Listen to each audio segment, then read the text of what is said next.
How do you follow in the footsteps of one of the greatest sports icons the world has ever seen? How do you represent the Jordan name and try to live up to expectations?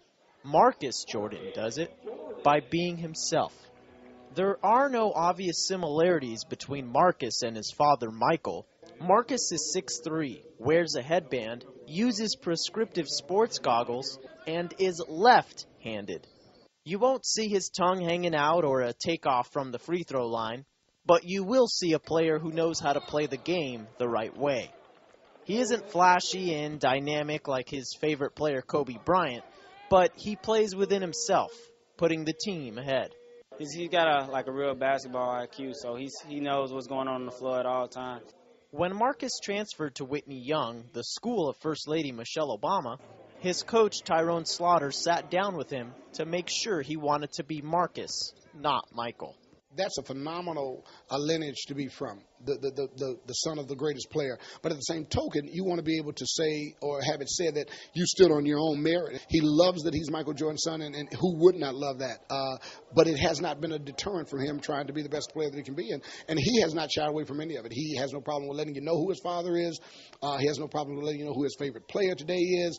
And he respects that. And for us, he has been a phenomenal young person to have on our team. Being Michael Jordan's son can both be a blessing and a curse. Marcus has one of the most recognizable last names in the world, and with that comes pressure to succeed and live up to the family name.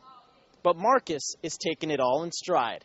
There was definitely a little pressure when I was younger, but now that I've grown up and matured, I just go out and try to be me. I know I'm not going to be the next Michael Jordan or anything. I just want to go out and play my game. It's definitely a blessing. I wouldn't want to be anybody else. Michael Jordan still takes time out of his busy schedule to watch his son play and gives him advice after games.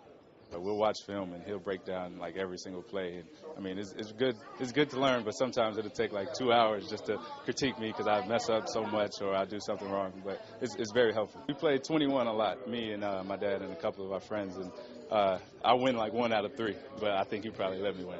Marcus does have a history with injuries. He broke his ankle in the 5th grade, and his coaches noticed that he would fall down after making layups. So he recently had surgery to repair some tendons. He hasn't been fully healthy for quite some time, but his hopes are set to play at college and eventually the NBA. He's going to be a big-time college player. Once Marcus is healthy and once he's conditioned, the sky's the limit for him. His basketball IQ is phenomenal. His knack for the game is phenomenal, and his desire to be good is great. So the future for him is probably brighter than the past. Jonathan Khamis reporting.